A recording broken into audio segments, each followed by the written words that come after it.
হরে কৃষ্ণ।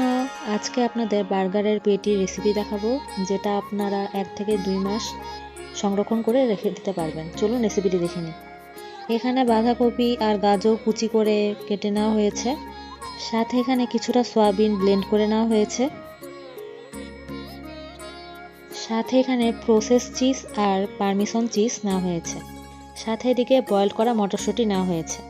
এখন বাঁধাকপি আর গাজরের সাথে কিছুটা ক্যাপসিকাম দিয়ে সাথে একটু লবণ দিয়ে ভালো করে মিশিয়ে 10 মিনিটের জন্য রেখে দিতে হবে।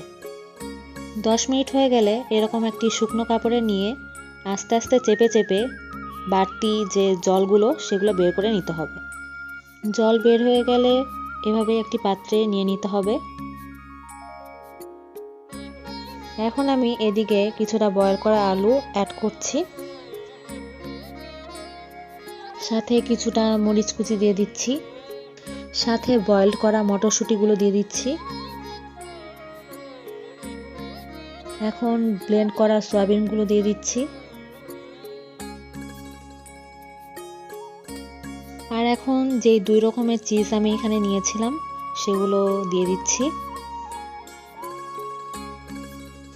এখন সব মশলা অ্যাড করব।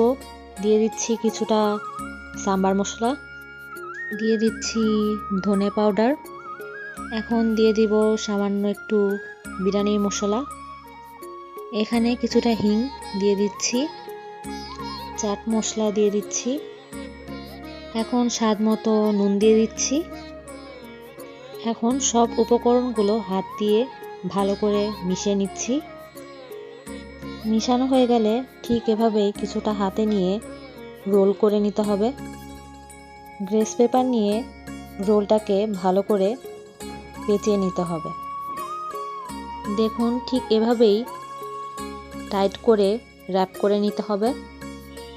এখন এটিকে 3 থেকে 4 ঘন্টা ফ্রিজে রেখে দিতে হবে।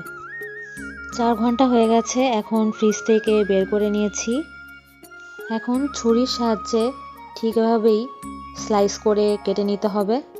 কাটার সময় একটু সাবধানতার সাথে কাটতে হবে যাতে করে ভেঙে না যায়। এখন পেটিগুলোকে কর্নফ্লাওয়ার মিশ্রিত জলে ডিপ করে নিতে হবে।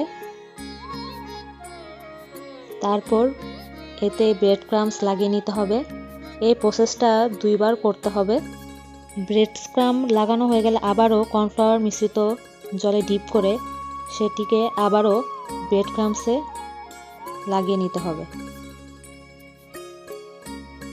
ঠিক একই প্রসেসে সবগুলো পেটিকে তৈরি করে নেওয়া হয়েছে, দেখতেই পাচ্ছেন।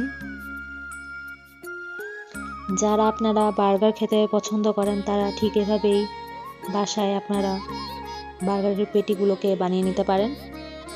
আপনারা চাইলে ঠিক এভাবেই প্যাকেটে করে ফ্রিজে 1 থেকে 2 মাসের মতো সংরক্ষণ করে রেখে দিতে পারেন। যখন আপনারা বার্গার বানাবেন তখন ফ্রিজ থেকে বের করে ফ্রাই করে নেবেন। আজকের রেসিপিটি ভালো লাগলে অবশ্যই আমাকে জানাবেন এবং বর্ষণাস কিচেনের পাশে থাকবেন। হরে কৃষ্ণ।